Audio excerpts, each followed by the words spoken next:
Hey guys, welcome to the channel. As you see in the thumbnail, what if Issei had wolf powers instead of Draig part 2.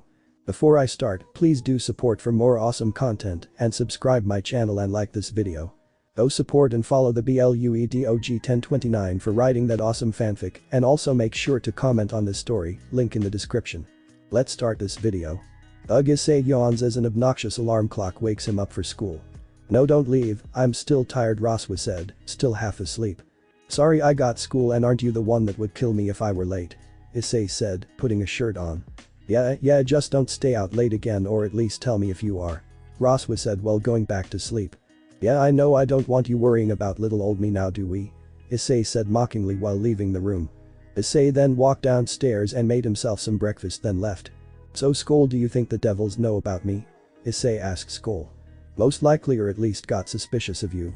Seriously, I tried really hard to stay cool, you know. Issei exclaimed.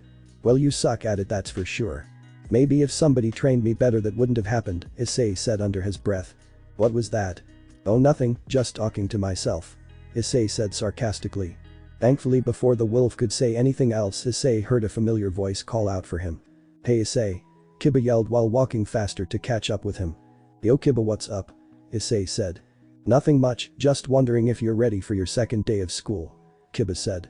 BFF, I wish, but hopefully I won't bring attention to myself like yesterday, Issei exclaimed. As he said that, he and Kiba walked through the front gate of the school. Oh my gosh. It's Issei, the transfer student who saved the student council president.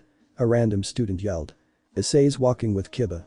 Both of the princes walking to school together, another student yelled. Well, there goes that plan, Issei says defeated. Yeah, Kiba says. As they're walking, Riaz is watching Issei from the window again, but once again Issei sensed her and did gun fingers at her and winked. She left the window blushing just like last time. Hey Kiba, may I ask something? Issei asked.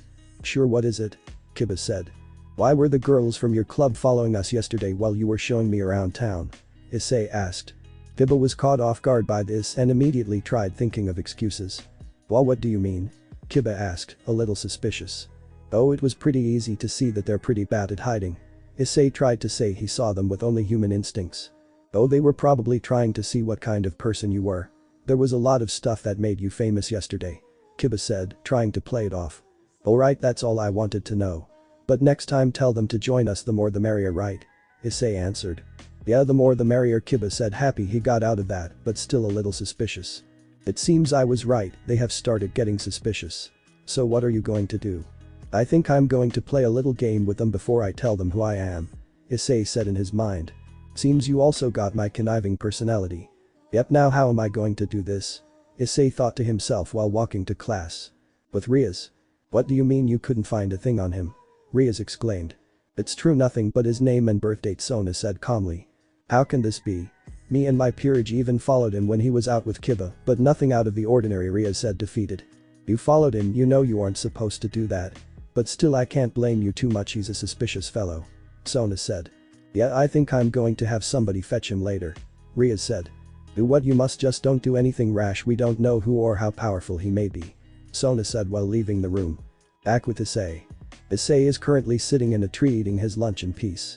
Ah, this is nice, Issei said to himself while eating his lunch. I agree, it certainly is splendid, Akeno says sitting under the tree. Well, you scared me. Issei said, almost fell off the tree branch he was on. Oh, I'm sorry, I didn't mean to. Akeno apologized. Oh, it's fine, I just didn't expect you to be there, sorry, you're in Kiba's club, right? Akeno. Issei said. Yep, that's me, and you are Issei, right? Akeno asked. Yeah, as Issei said this, he jumped down from the tree and stared straight into Akeno's face only a few inches away. Akeno started to blush from the sudden intrusion of space and asked. Issei, is there something on my face? Nope, still as beautiful as ever, but I can't help but feel like I've seen you before, you look so familiar, Issei answered. Weird, I thought the same thing, Akeno said, starting to think about how she knew Issei. Until a figure appeared in her mind, the boy who saved her from the fallen angels years back. Is Akeno was trying to say, only to be interrupted by the school bell. Oh, sorry Akeno, I gotta get to class, see you later. Issei said, starting to walk away. As he was walking away. Issei, you felt it, right? Yeah, she was half fallen angel, half devil, right? Issei asked. Exactly, and I think I know why she seems so familiar. What? Where do I know her from then? Issei asked, wanting to know. Remember when I sent you on that test to see if you could go to Asgard? And you found the mother and child being ganged up on by 4 fallen angels.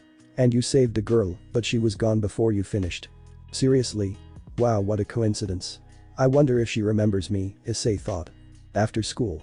Ugh, what a long day, Issei exclaimed while walking out of class only to be approached by Akeno and Rias. Hey Issei, would you come down to the old school building with us? Rias asked, trying to be flirty since any normal teenage boy would jump at it.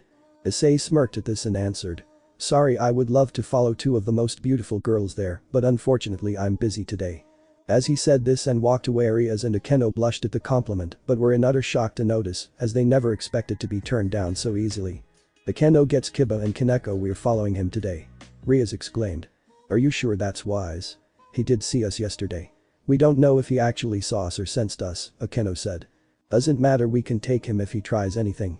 Now let's go get the others. Rias exclaims as she walks away. At the school gate. As Issei was walking out, he was approached by a teenage girl. Issei. Would you go out with me? The girl asked. I'm sure, but you're going to have to tell me your name first. Issei answered. Oh sorry, it's Yuma Amano. And when would you like to go out? Yuma asked. I'm free now, I've got nothing better to do, is that alright? Issei asked while a certain redhead hiding in the bush got jealous. He went with a random girl and not her. Oh sure, I'm free now, shall we go? Yuma was surprised. Alright, let me call home and tell them I'll be back later than usual, then we can go. Issei said while calling Roswa so she would kill him later. Issei, you realize she's a fallen angel, right? No dip, Sherlock. Issei said in his mind. Then if you're so smart you better be careful. Yeah, I know. Issei answered. After the date. Issei and Yuma were currently walking to a nearby park after a long heartfelt date where Yuma actually enjoyed, unlike her many other missions to kill sacred gear users. She may have even caught feelings for Issei. Unlike the other pigs, she had to go on dates with him as a gentleman. Yes, he was still a pervert, but all men are perverts, he was just better at being a gentleman than the other ones. But she knew she had to kill him. Issei, that was the best date I've ever had, Yuma said, starting to tear up. Yes, same here. It was amazing. Issei answered. The spell is ready, you know what to do. Got it? Issei answered in his mind. Issei, I have a question. Do you like me? Yuma asked. Yeah, I do, Issei answered. Then will you die for me? As Yuma said this with tears streaming down her cheeks, she transformed into her fallen angel uniform and brought back a light spear. But as she brought the light spear back, Issei lunged forward, bringing his palm to her forehead and used a spell to see her memories. Wow, it seems she really does like me, and it seems I'll be paying a visit to a church soon, Issei said while searching through her memories to see who sent her and what her motives were. Ugh, what was that? Yuma said as she tried to get up. Oh sorry, I used some magic on you to see what your motives were, Issei said while scratching the back of his head. What? You know magic? And you knew who I was? Yuma asked with tears still in her eyes. Yep, but I'm going to help you save your friend and keep you safe. Those bastards don't deserve to live, Issei said. We can't. There are at least 100 exorcists in there and a few fallen angels. Yuma exclaimed. Issei then walked over to Yuma and hugged her and said. Trust me, I'll help you. I need to get ready, so can you go back to the church and pretend I'm dead and stall until I get there? Sniff, yeah, I trust you, I'll go and stall. Yuma said, still in Issei's arms. Alright, I'll meet you there in like 30 minutes. Issei said, letting go of Yuma and preparing a teleportation circle. Wait. Just call me Rainer. Yuma was just an alias for work. Yuma said. Alright Rainer, mind if I call you Ray? Issei asked with a grin. Sure. Rainer said while flying away. Then Issei teleported back home. But you, that answers our question, doesn't it? Kiba asked Rias. Yeah, Rias answered. Should we follow the fallen angel to the church? Kaneko asked. Yes, but make sure we don't interfere, we cannot start another war, we're just going to see how powerful Issei is. Rias answered. But Issei in front of church.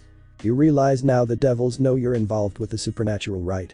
Sadly yes, my whole plan was destroyed in one day. Anyways, it's too quiet, Issei said.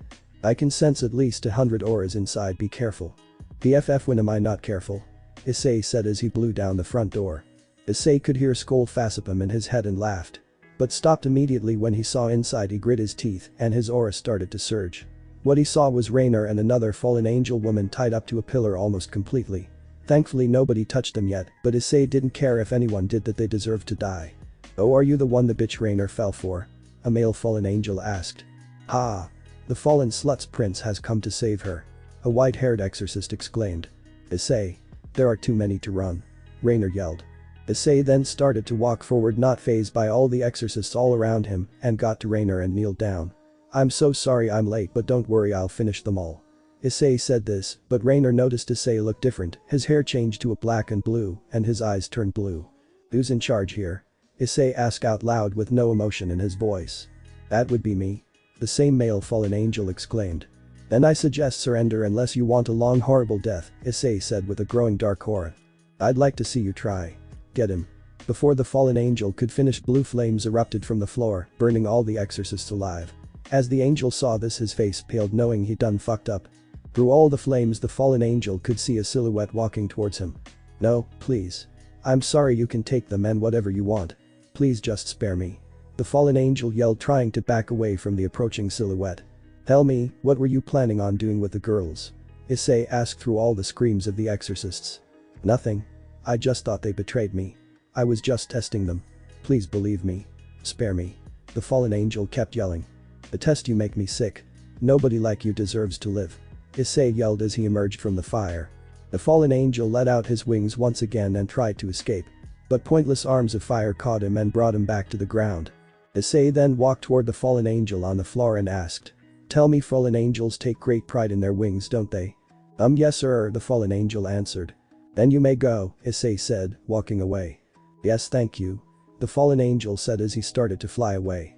As the fallen angel flew out in view of Riaz and her group, the fallen angel's wings burst into blue flames. Once he hit the floor, his wings were already completely burned off, and the flames spread to his body, and he died moments later.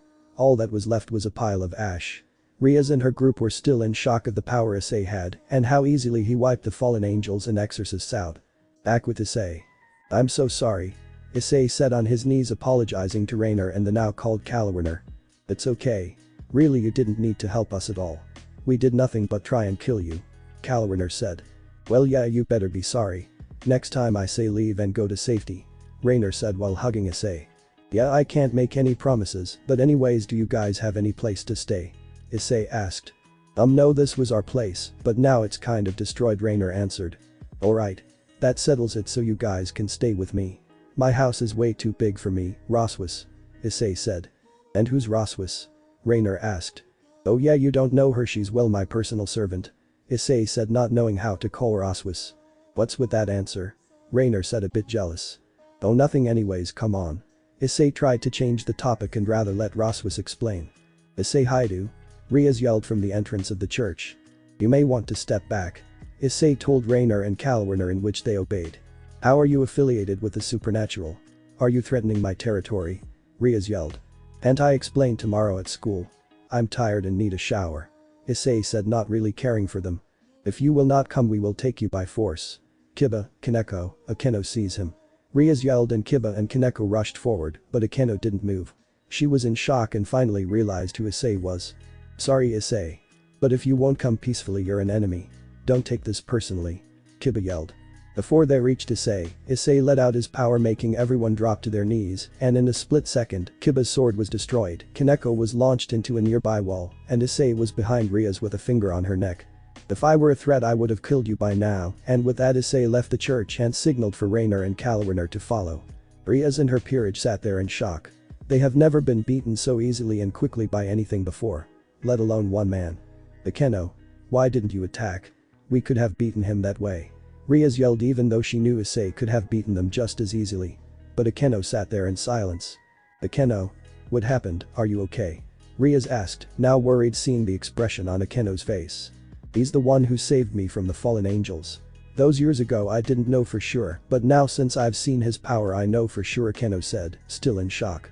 "Really, so he's not a bad guy? Maybe we can ask him about it tomorrow then," Riaz said, hoping he wouldn't be a threat and hoping he would help her with her problems. Back at Issei's house. "Ross, I'm home," Issei yelled as he opened the door. "What happened? Why did you flare your power again?" Roswis yelled as she ran from upstairs. "Oh, and we have visitors," Issei yelled. Roswis got extremely mad when she saw Issei with two almost girls in the doorway. "Issei? Who are these people?" Roswis said with a smile on her face, but Issei knew that was not a good face. "Okay, don't get mad," Issei said, starting to explain the whole thing. After the story. "So you're telling me you saved them, but some devils from your school saw it and they were going to take you in by force, but you shut them up and are going to meet them tomorrow?" Roswus asked, still annoyed. Exactly. Issei answered. You do realize you could start a war, right? If they have a peerage, they're a high-ranking devil. Roswus yelled. Yeah, I know, Issei answered, defeat. Anyways, now since that's over with, would you and Calwarner like to join me in the bath? You look like you need one after that long day. Roswus asked Raynor. Yes, that would be appreciated. Raynor answered. Well then, if you would follow me then. Roswus said, ushering Raynor and Calwarner to the bath. In the bath. Ah, this is amazing, Calwarner and Raynor said in sync. Yes, this bath still surprises me how amazing it is, Roswus answered. After some talking about how they know Issei and their backgrounds. Harry, what's that on your chest? Calwarner asked while pointing to a blue and black paw print on her breast, where her heart was. Huh? This looks like the one, Roswus, Raynor said, not knowing about the mark. Huh? What about me? Roswus said, opening her eyes. Look at the mark on Raynor's breast, it looks like yours. Calwarner exclaimed. What? Issei. Roswus yelled angrily, realizing Issei made another future mate. Issei's bedroom. Oh man, that didn't sound good, Issei said to Skoll. I don't think you're going to make it through the school year, Issei. Wow, real motivating, Skoll, Issei said. Hey, I can motivate you all you want, it is not going to help one bit against Roswus. Good point, if I'm going to survive I'm going to need a miracle, Issei said as he drifted to sleep. Alarm clock goes off. Ugh, what a day yesterday was, Issei exclaims groggily. I wouldn't be complaining if I were you, to remember you have to go meet the devils today. Yeah, I know. I have to say how I'm not a threat, even though I could have killed them all yesterday and literally beat their group in less than a second, Issei said, annoyed. Knowing devils, if you get on good terms with them they will ask you to become part of their peerage. Then I will formally decline. You should know wolves only obey an alpha, and nobody is an alpha to me. Issei exclaimed out loud as he got out of bed. Exactly. But you do realize I'm the wolf here, right? Who's the one that gave me power and made me change and get wolf instincts? Issei asked sarcastically. Touché. Issei then walked to the mirror to put a shirt on, then get breakfast when he saw Raynor's paw print. It was a dark purple paw print next to the silver and Roswus. Note. I said silver because he doesn't know it's Graphias. Man, Roswus could have been a bit calmer about the new mark. I mean, I have told you about my dream of having a harem, Issei said, rubbing the bruises he got from Roswus. Oh, give her a break considering you haven't made a new mate in almost 9 years. It was probably surprising and you could tell she was jealous. Issei smirked at what Skoll said, then left for breakfast. School. Last period. As usual, Issei is currently sleeping on his desk. Nobody questions him because on his exam he scored higher than the old record holder Sona Citri, only thanks to Roswus's tutoring though. Then he shot awake after everybody left. Skoll, we have a problem. Issei yelled, still not completely awake. What? We forgot about meeting with the devils. Issei yelled. Sheesh, don't scare me like that. At least they seem to be a little smarter than we thought though. And how is that? Issei asked, confused. They weren't dumb enough to come and find you, let alone wake you up, Skoll said, remembering the last time somebody woke him up. Or clubroom. It was currently silent in the occult research club. The only way of telling that somebody was there was from the occasional deep breath. But inside the entire orc sat on the couches except Riaz sat at her desk. Ugh, where is he? Riaz exclaimed nervously, anticipating Issei's arrival. I don't know, but you. Are you sure he's even going to show? Kiba asked. I don't know, Akeno, are you okay? Riaz asked, looking at a pensive-looking Akeno. Huh?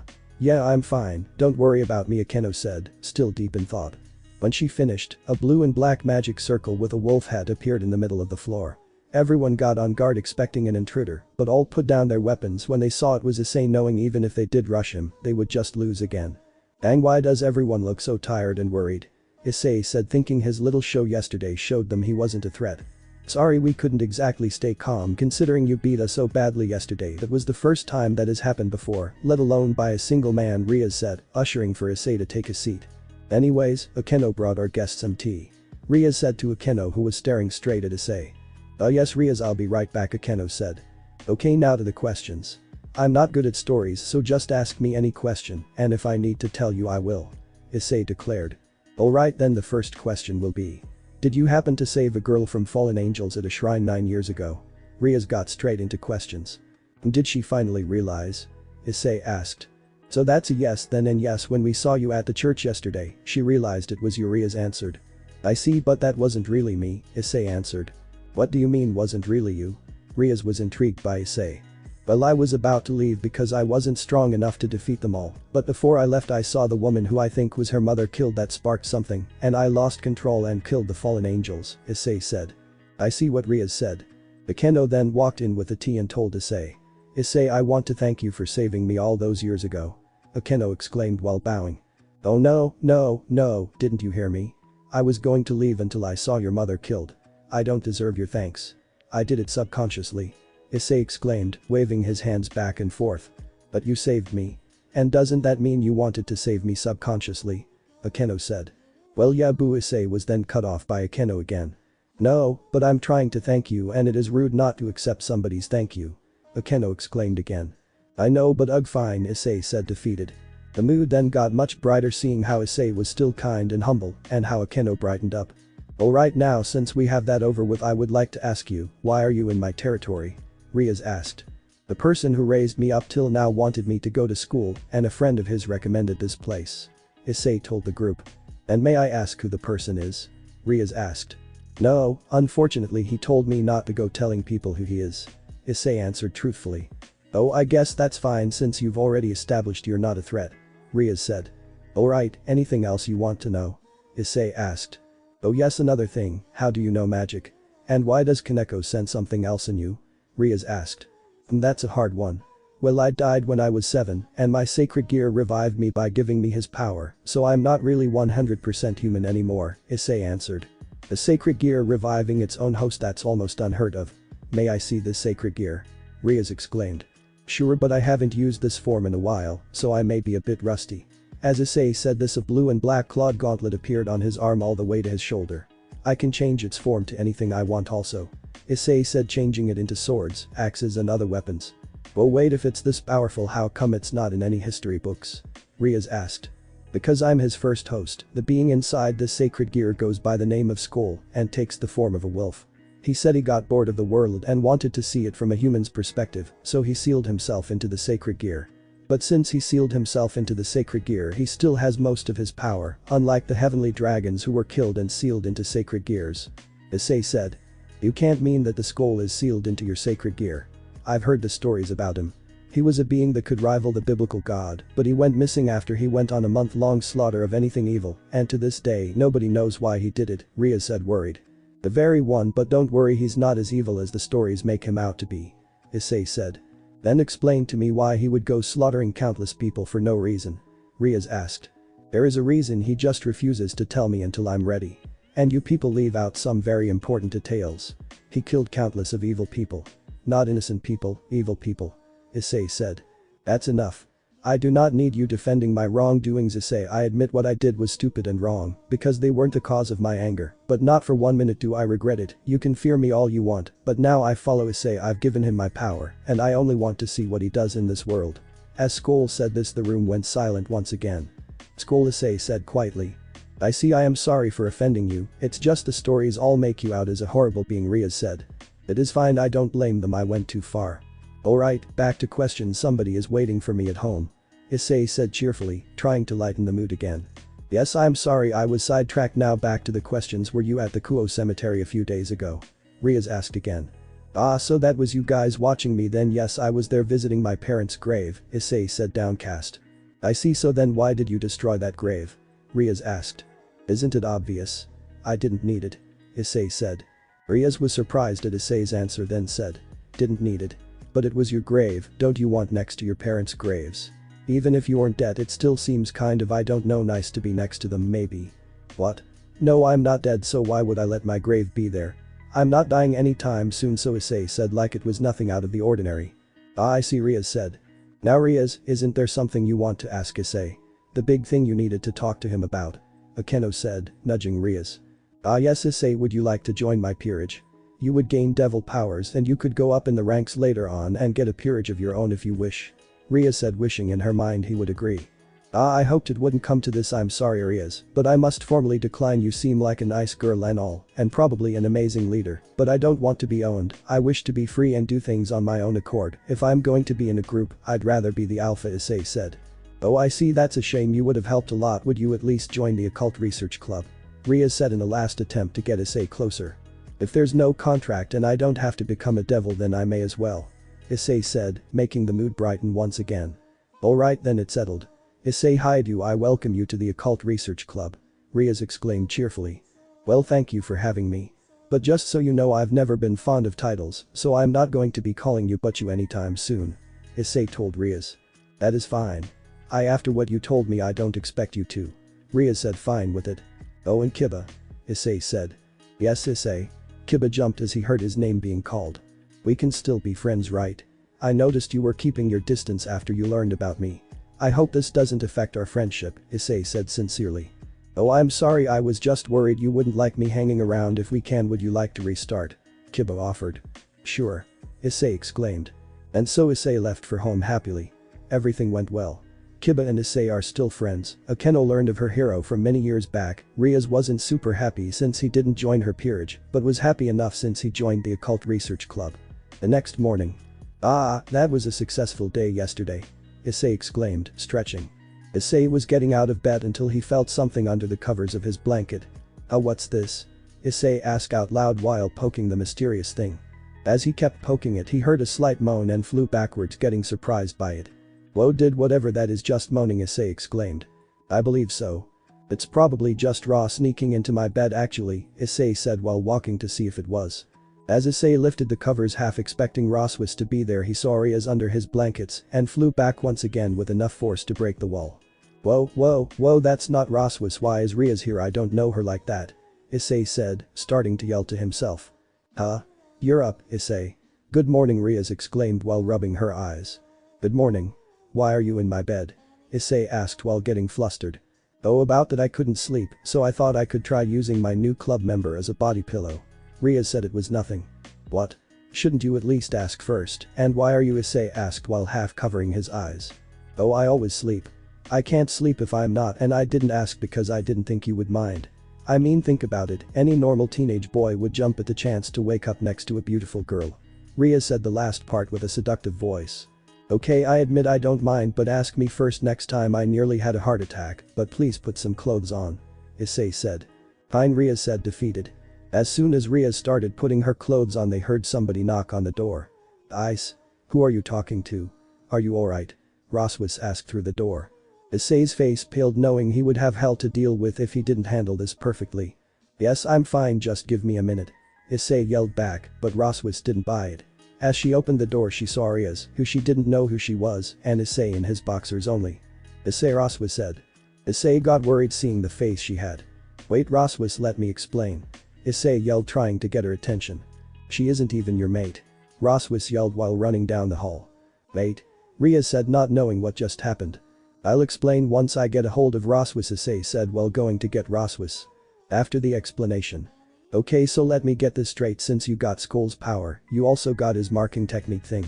And whoever you bond with will get a mark that prohibits them from cheating on you or doing anything you don't want them to do. Riaz asked. Not exactly, but close enough. Issei said. I see. Riaz trying to comprehend it. But also thinking of a plan in her head. Alright, Riaz, next time you wish to sleep with Issei, please tell us beforehand, Roswis exclaimed. Yes, I'm sorry for the trouble I've caused you. Riaz answered while bowing her head. Alright, now since that's over, we better get to school. We're going to be late if we don't hurry. Issei exclaimed, which Riaz nodded, and they left together. After school. Issei was sleeping at his desk like normal until Kiba went to call him for a club activity. Hey Issei. Wake up, Butchu wants to see us. Kiba yelled to the sleeping Issei. As he was trying to wake up Issei, Issei's boosted gear was summoned and his first flew towards Kiba. Thankfully Kiba was a knight, so he could barely get out of his reach. Kiba, what are you doing here? Issei asked, totally oblivious of what he just did. Sweat dropped from Kiba's forehead and he said. Butchu wants to see us, so I was waking you up. I'm guessing from your face and the fact my boosted gear is summoned it didn't go so well, Issei said. No, not so well, Kiba said. Sorry about that, I caught onto that from training or something. I don't really know how I got to do that, Issei said. It's fine, but we should probably go. Butchu is waiting for us, Kiba said, finally moving from his spot. The Cult Research Club. Alright, the reason I called all of you here is because there's a stray devil on the loose and we've been asked to deal with it since this is our territory. And I thought this would be a good idea to show Issei how we work and how evil pieces work. Riaz exclaimed. That sounds fine to me. Issei said. Then shall we go? Akeno asked. Alright everyone, search the town. When you find the stray devil, report to us and wait for further instructions. Issei, you're with me. Rias told everyone as they left to search the city. Somewhere in Kuo. So Issei, how strong would you say you are? Rias asked out of the silence that was between them both while searching the city. That's a good question, Issei said with his hand on his chin. What? What do you mean by a good question? Don't you know how strong you are? Rias asked, dumbfounded. Well, if you ask my teacher, he would say I'm one of the weakest beings in existence, Issei said. Then what does that make me in my peerage? Rias asked, scared for the answer. Oh no, I haven't seen you fight before, but since you all lost to me, probably like not even strong enough to be called a being. But listen, I don't know, it's just what my teacher said. Maybe he will tell you if you guys ever meet. Issei answered, still evading the question. Rias was going to ask again until she was interrupted by Kaneko telling them she found the stray devil. Issei, Kaneko found the stray devil in an abandoned warehouse. Rias exclaimed. Lead the way, princess. Issei said as he looked back at Rias. Abandoned warehouse. Ugh, this place is spooky. Why do all evil people pick the same cliché spots to hide out in? Issei asked out loud. Issei, this is not the time for jokes. Rias said in a hushed tone. Yeah, we gotta be sneaky. Issei said, annoyed.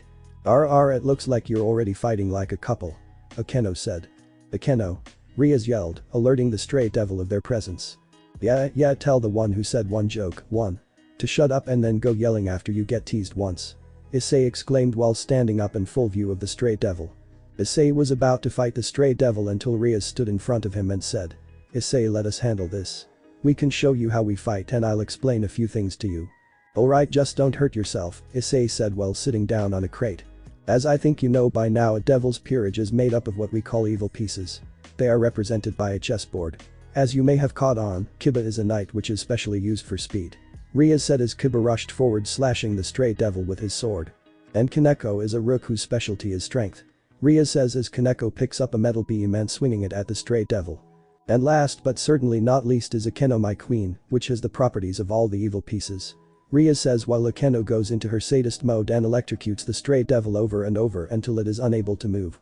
As you can see, she's a huge sadist, Rias said, a bit embarrassed. Issei then jumped off the crate he was sitting on and walked to the defeated stray devil.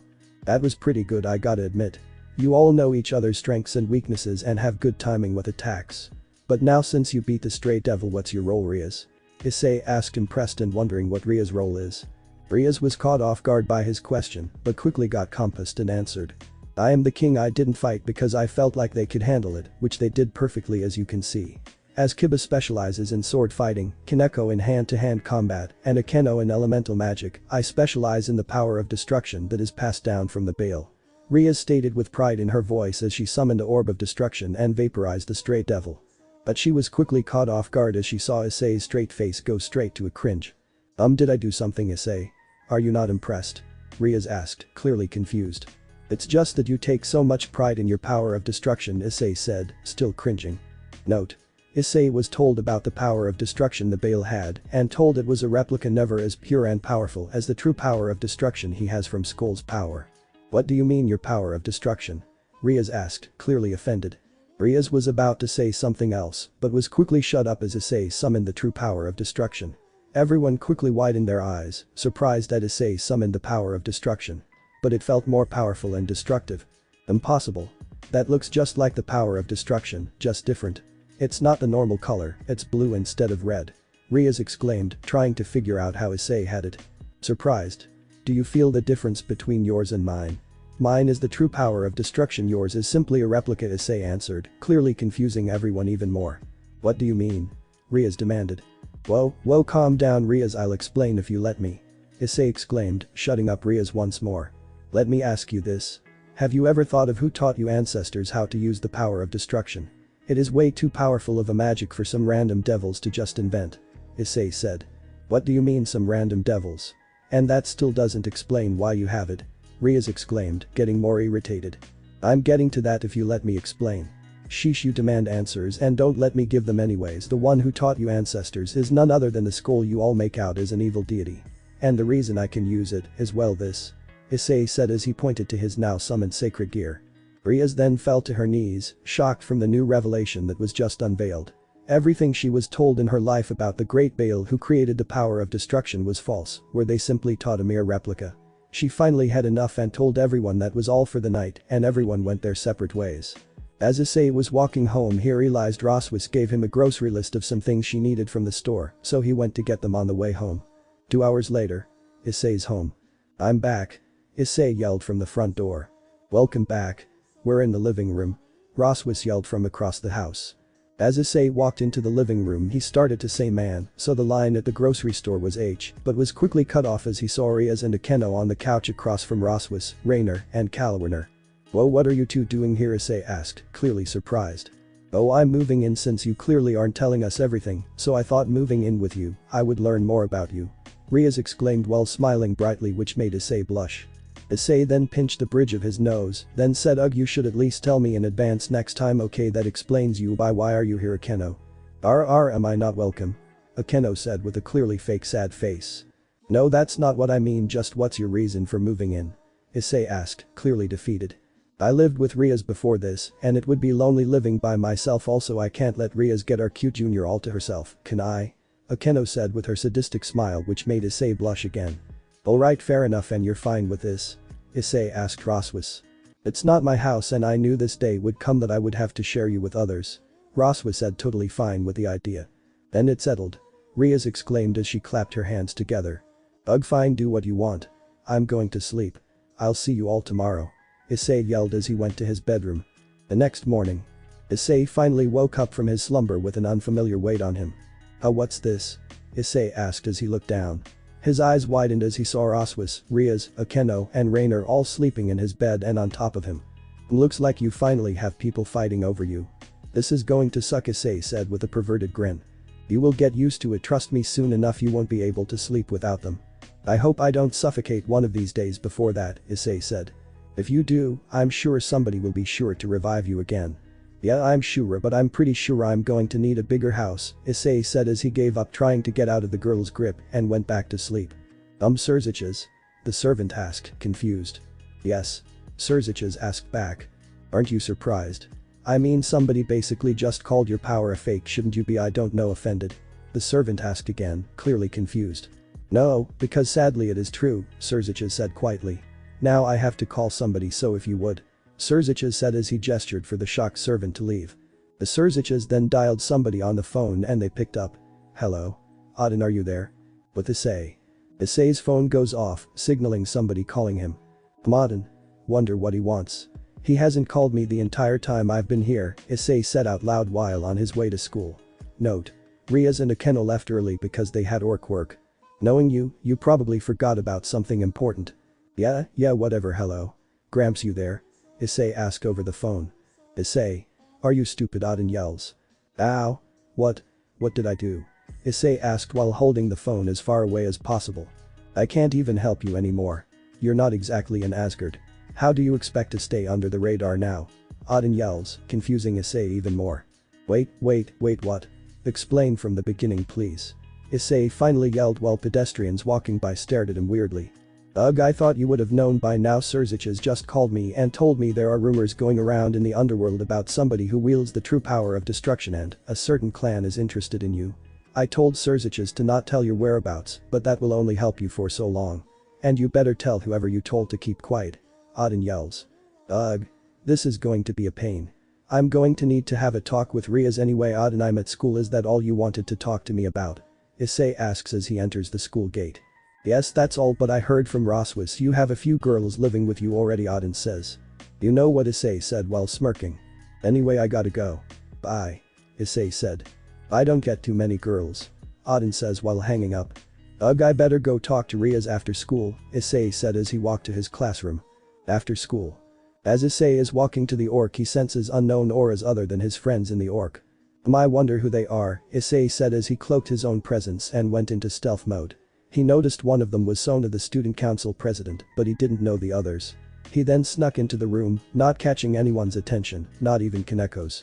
"Riaz, are you dumb? You haven't even known about this issue for a month." "Sure, he seems like a nice man.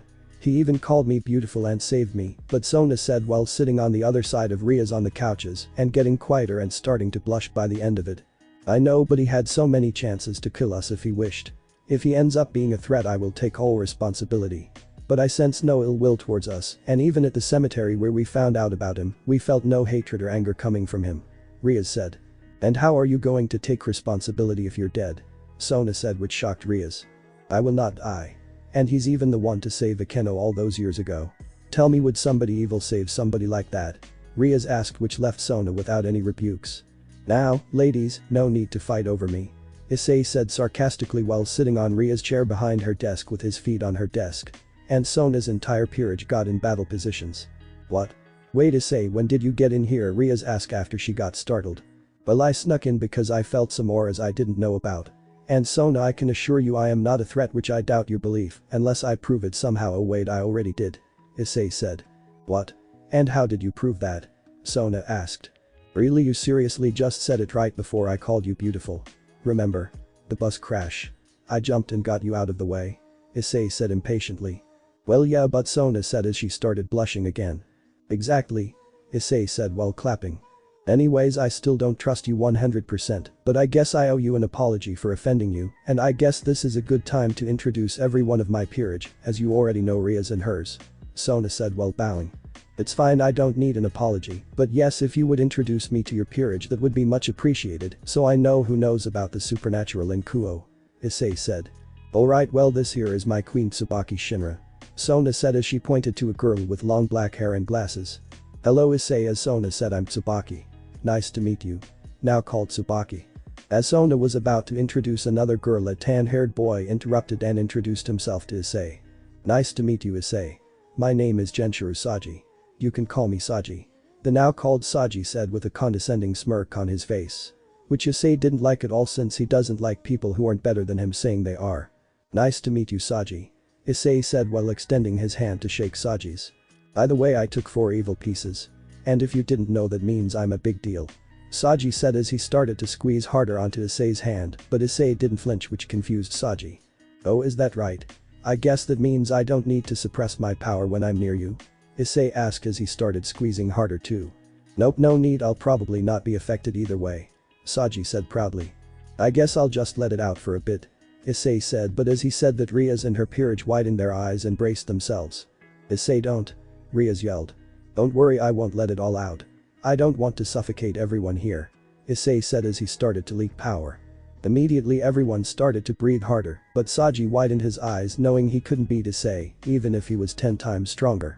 After about 10 seconds everyone was on the floor gasping for breath, but poor Saji, he got the worst of it. As he stared up at Issei, he saw a wild wolf hunting his prey. I cough, give up. Saji tried his hardest to yell. Issei then suppressed his power again and said. That wasn't even a quarter of my power. Please don't do that again, Issei Akeno said while standing again. Yes, please don't. Riaz also said. Yeah, I can't make any promises, as I said, I've got to establish who's the alpha, Issei said bluntly. That was amazing. Sona yelled as she stood up. Huh? You aren't mad. I almost gave your pawn a heart attack, Issei said dumbfounded. Oh, he stumbled upon that himself, I warned him before we came here. But forget about that. How strong are you really? I felt your power, but I would love to see you in action. Sona said with sparkles in her eyes. I'm sure. But how would I show you? There's not exactly people I can fight here, no offense, but none of you are strong enough to fight me, Issei exclaimed as politely as he could. Well, that could be a problem. Oh. What if you fight all of us? Sona asked with a slight grin by the end of it. Now that could work, but I think you would still need more help. Issei said while smirking. We won't know until we try, now will we? Sona said. 15 minutes later. Field behind Kuo Academy. Alright, we made sure everyone left the school grounds. Sona yelled. Then let's get this show on the road. Issei yelled. Okay, then everyone into battle positions. Sona yelled to her peerage. Then let us begin in 32. Sona started to yell, but was interrupted by Issei. Wait. I thought I was fighting all of you? Issei asked. What do you mean this is all of my peerage? Sona asked, confused. Ugh, with all due respect, I think you're going to need them, Issei said, pointing towards Riaz and her peerage. Are you sure you can handle that issue? Sona asked, clearly worried. What is the girl who didn't trust me at all until 20 minutes ago and still doesn't trust me starting to worry about the little old me? Issei said mockingly. Well then, don't come crying to me when you get beat to a pulp. Sona said with an annoyed look. Alright Issei, we aren't going to hold back. Riaz yelled. I don't expect you. And don't worry, I won't make you all collapse by letting out my power. That's a bit cheap, don't you think? Issei asked mockingly again. Very well, but don't get too cocky. Sona yelled. Then let us begin. Riaz yelled. Immediately Kiba and Sona's knights launched forward hoping to get the edge on Issei. But Issei summoned his sacred gear, but in the form of dual daggers, which surprised everyone. By the way, I forgot to tell you. I was trained in basically every kind of weapon. Issei yelled. That's impossible.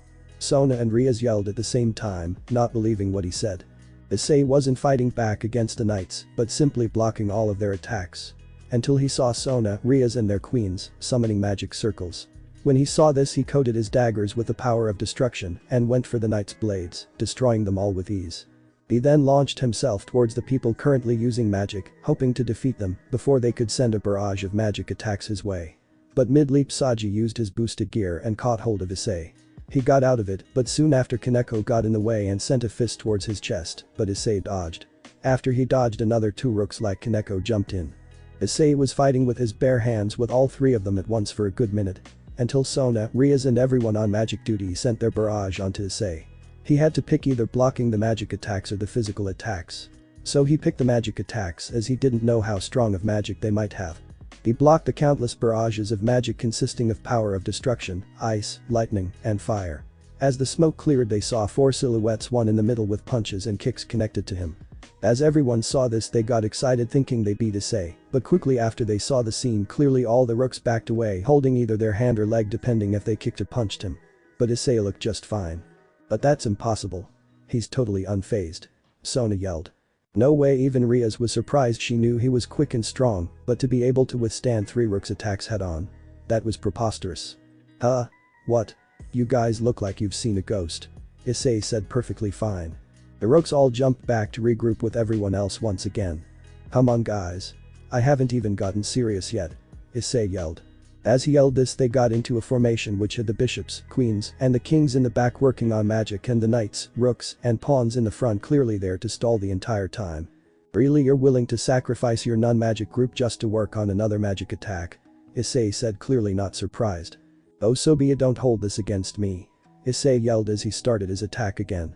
Issei then started to walk forward, summoning his daggers once again.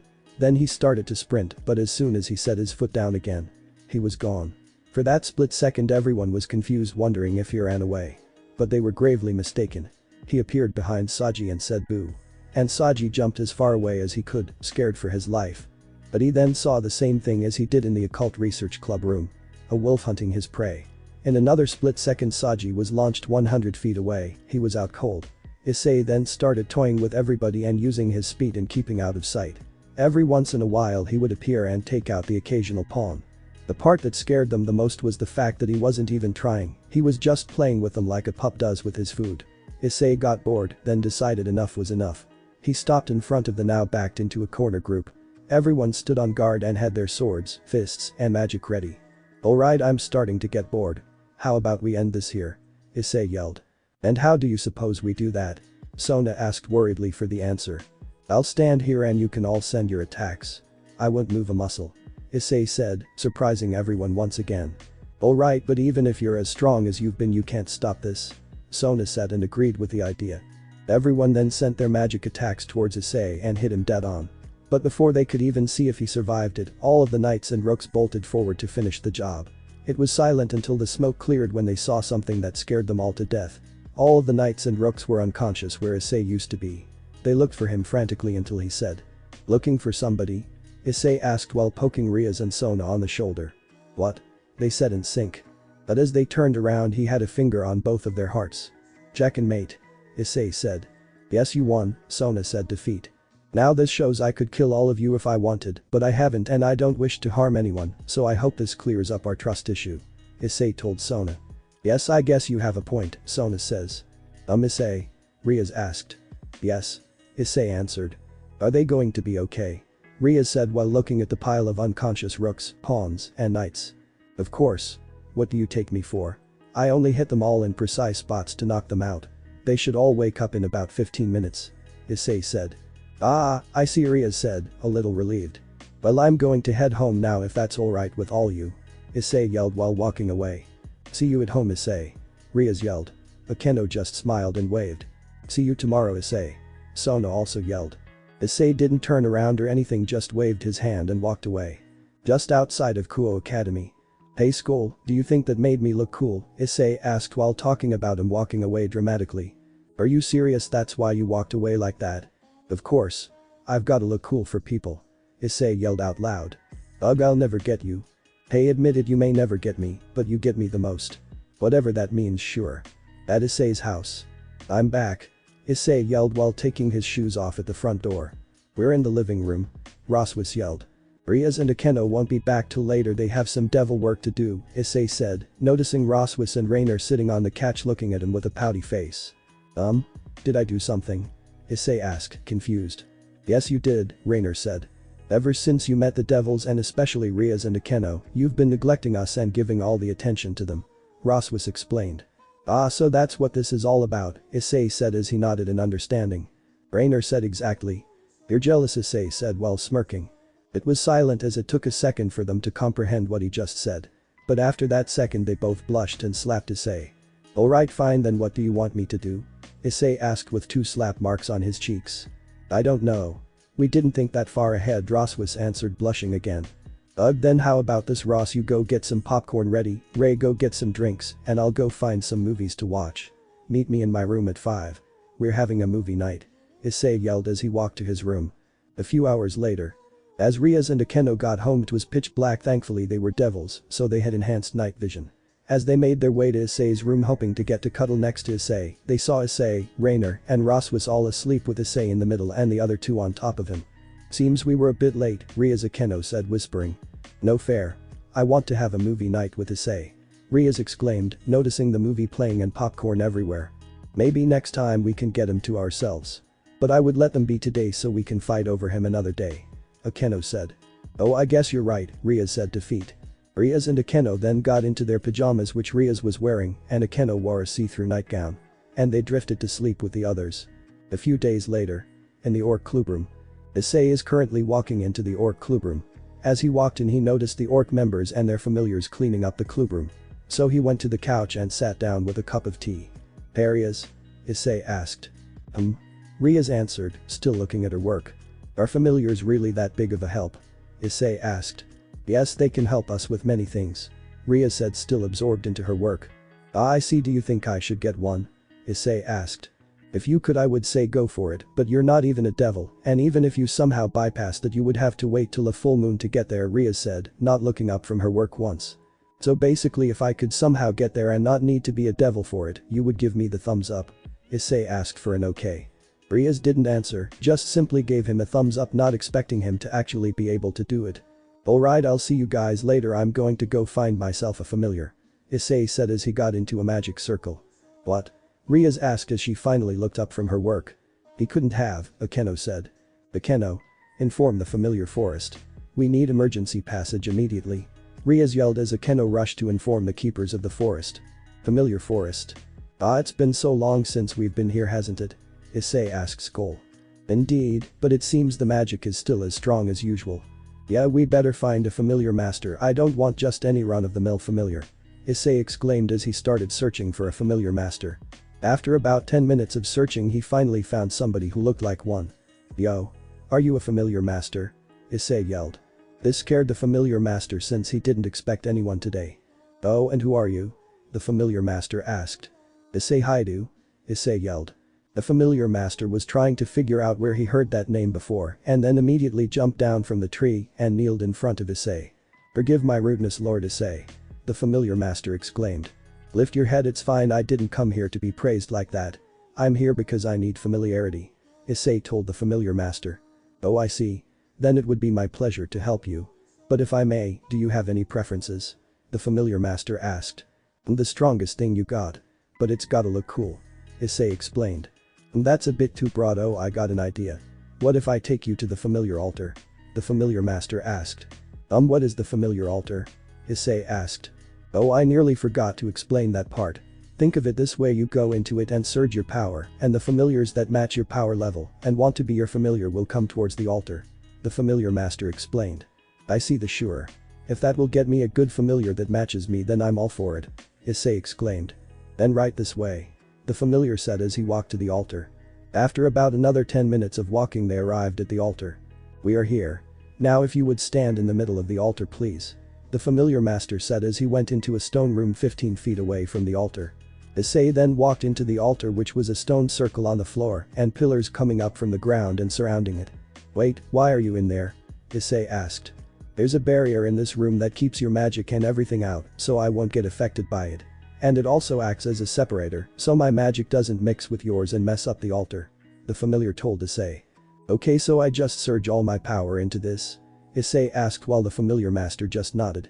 As Issei sent all his power into the altar, the ground began to shake and the pillars started to glow blue like Issei's aura and magic. After about a minute the glowing stopped and it was silent. Then all of a sudden millions of familiars started bursting through the trees and surrounding altar, hoping Issei would pick them. As the familiar master saw this, he was in shock. This has never happened in his entire time of being a familiar master. They've always only attracted at most around 20. But this was unexplainable. There were thousands of familiars, including most of the high tier ones.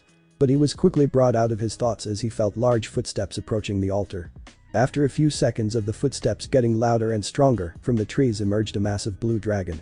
The familiar remembered stories about that dragon whose name was Tiamat. He tried yelling to Issei to run as nobody who tried to tame the dragon or even saw the dragon without good reasons had been incinerated in seconds.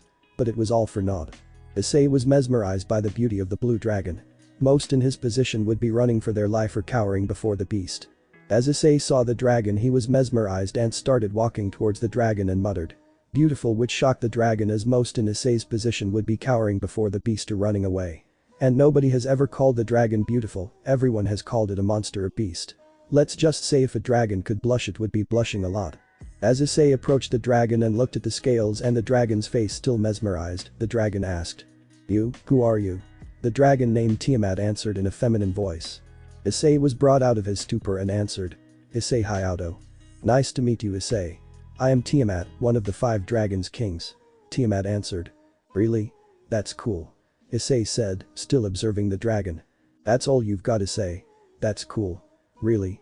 Tiamat asked, dumbfounded. "What? Did I say something wrong? It's cool, I'm just mesmerized by your beauty. Blue is my favorite color and you're cool looking and my favorite color. It's a 2-for-1 deal," Issei said, getting more excited. "Shouldn't you be a little, I don't know, scared?" Tiamat said, still dumbfounded. "Scared? Why should I be scared?" Issei asked, confused. "Because one of the 5 dragon kings is in front of you, most wouldn't even make it as far as you right now," Tiamat explained. "And why is that?" Issei asked. "Because either they annoyed me or wanted me to be their familiar, so I incinerated them," Tiamat exclaimed. "And that could be a problem then," Issei said, well deep in thought. "So you understand. You should spend less time calling me beautiful and more time running away," Tiamat exclaimed. "No, it's not that I'm scared, it's that now since I've admired you I want you to be my friend," Issei exclaimed, which made the familiar masters and Tiamat's jaws drop.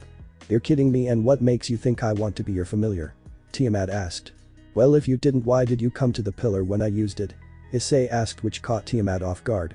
"Well, you see, that's none of your business. If you want me to be your familiar you must fight me in a battle," Tiamat explained, embarrassed. "Deal?" Issei yelled, which surprised everyone even more. "Very well, let's go somewhere away from the forest. I would like to keep it in a somewhat good shape," Tiamat said as she walked away. As they went to a more suitable place to fight, the familiar master got an emergency summons and had to leave to meet some devils who had an emergency. Issei thought nothing of it and kept on going with Tiamat. "We're here," Tiamat announced. It was a snowy plain without a tree in sight, perfect for a battle. "Alright then, get ready to be my familiar, Tiamat. Nobody gets to own you except me," Issei yelled. As Tiamat heard this, she opened her mouth and blasted a massive ball of fire at Issei. He tested the waters a bit and tried to block it. He managed to block it but only barely and ended up surprising the dragon even more. After he recovered from the blast, he summoned the fire skull, taught him how to use. Tiamat smirked seeing the ball of fire slowly go towards her, but as soon as she dodged, a second ball came into sight and hit her dead on. "What? Impossible, dragons are supposed to be highly immune to fire," Tiamat yelled as she was injured. "That's not just some ordinary fire though," Issei said with a smirk. "Then what is it?" Tiamat demanded.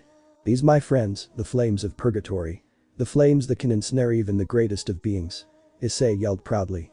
"You take me for an idiot, there are only a select few who are able to wield those flames. And they are all either dead or missing," Tiamat yelled. "Oh, I never said I got them by myself," Tell me, since you're a Dragon King, you must know of a certain wolf named Skull, right? Issei asked. Yes, I know of him, anyone as strong as us knows of him, but he's been gone for quite a while now after his rampage. Tiamat said. What if I told you he sealed himself into a sacred gear and I have that so-called sacred gear? And instead of having the boosted gear or divine dividing where they only get a fraction of the dragon's powers, I have a sacred gear where gradually as I get stronger, I can call upon more and more of his power and make it my own. Issei said, straight-faced the entire time. Impossible, you can't be serious, Tiamat said, dumbfounded. I'm afraid not, my blue dragon friend. Issei said. Ugh, this fight is over. I wish to see where you will go with his power, so I guess I'll become your familiar. Tiamat exclaimed. Perfect. Then let us begin the ritual. Issei exclaimed cheerfully. But on one condition. Tiamat yelled at the last second. And that is? Issei asked. I can stay with you at all times. Tiamat said. Huh? I mean, that's okay I guess, but I can't take you to school, and I don't think you will be able to fit in my house, Issei said, talking to the massive blue dragon. Ah yes, I guess since you're my master I should show you my human form. Just so you know, this whole master-servant thing is new to me, Tiamat said as she turned into a woman with beautiful blue hair going down to her waist and the perfect Hergless figure rivaling Rhea's. Wow, Issei said, speechless. What? Is it not to your liking? Tiamat asked in a seductive voice. No, you're just gorgeous. Issei yelled, making the dragon blush a lot.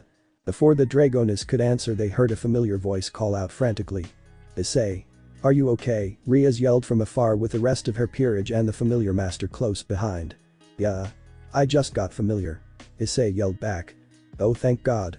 Rhea's yelled as she jumped to embrace Issei. Well, why are you so worried? I told you where I was going. Issei said. Yeah, but how was I supposed to know you could actually get here? Rhea's yelled. You could have actually listened to me, Issei said mockingly. Ugh, whatever, anyways, how did you get here? You're not even a devil. Rhea's asked. That's a story for another time, Issei said, trying to change topics. Fine, anyways, who's your familiar? Rhea's asked, looking at Tiamat. Tiamat is one of the 5 dragon kings. Issei said, straight-faced. What? Everyone yelled, including the familiar master. Only a few have seen Tiamat's human form. As Issei was covering his ears from the loud scream, Skull said. Good luck, Issei, you're gonna need it. Thanks. 2 weeks later. Issei and Kiba are currently walking down the hallways of Kuo Academy. Hey Kiba? Issei asked. Yes. Kiba asked back. Is it just me or has Rhea's been distant? Like she seems really worried about something. Issei asked. Now that you say it, I guess I've noticed it too. Have you asked her about it? She seems to trust you a lot. Kiba said. I did, but she said it was nothing and I shouldn't worry about it, Issei explained. I guess we should just wait and see. When she's ready she'll tell us. Kiba said.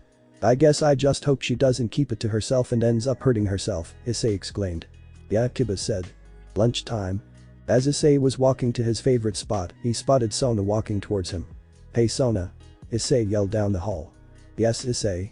What's so urgent? Sona asked. It's about Rhea's. Do you know why she's been so down? And so worried about something? Issei asked, clearly worried. Nothing comes to mind, no, Sona said, still in thought. Oh, I see. Well, if you do think of something, would you mind telling me? Issei asked. Yes, of course. Sona said. As Issei was walking away, Sona thought to herself. It couldn't be, or could it? Issei. Sona yelled for Issei to come back. Yes. Did you figure out what it might be? No, I just have one question, Sona said. And that is? Do you like Rhea's? Sona asked.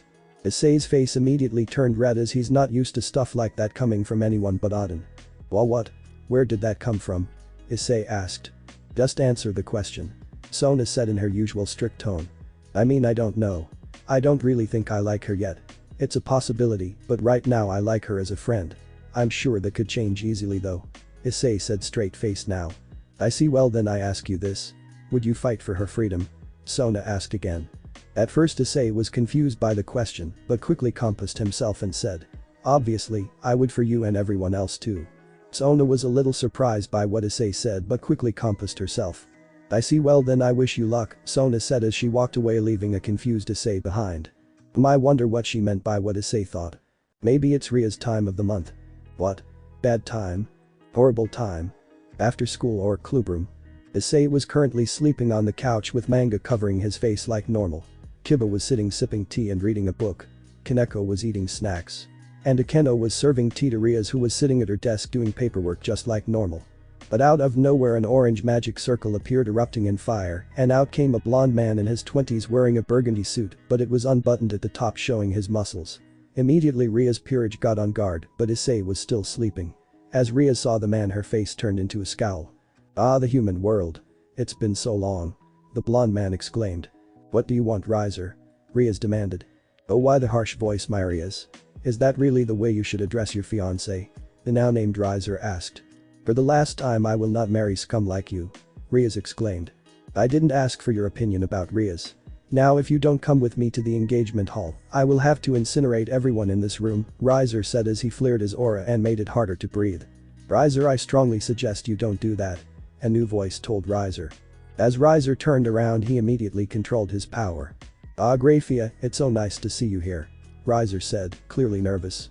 "Likewise, Successor has sent me today to overview your meeting and make sure nothing gets out of hand," Grafia said calmly. "Thank you for stopping, Grafia," Rias said. Grafia nodded in response. "And who is this? Is he part of your peerage?" Grafia asked about the sleeping Issei as she felt a familiar urge to go to him. Note: the manga is still covering his face, so she can't see his face. "Ah no, he's just a friend, don't worry about him though," Rias said. "He sure is something to sleep through Riser's show of power," Grafia said, which angered Riser. "It doesn't matter, in a fight he wouldn't stand a chance against me. Anyways, if he isn't in your peerage, get him out of here, he has no business being here," Riser exclaimed. "No, he's fine, he won't bother us," Rias said. "I see no problem with it," Grafia stated, mostly because she wanted to know more about the unknown sleeping boy. "Ugh, fine, Rias, come and sit next to me," Riser demanded. The next few minutes were extremely tense. Even Akeno, as she served the tea, had her signature smile, but anyone who knew her could tell that wasn't a good smile. "Ah, so this is your whole peerage, pretty small, but it doesn't matter as I'll have control over your peerage once we're married," Riser said. "For the last time, Riser, I will not marry you," Rias yelled as she stood up and got away from Riser. "Rias, how many times do I have to say if you are going to marry me, whether you like it or not, if the marriage is cancelled my image will be tarnished."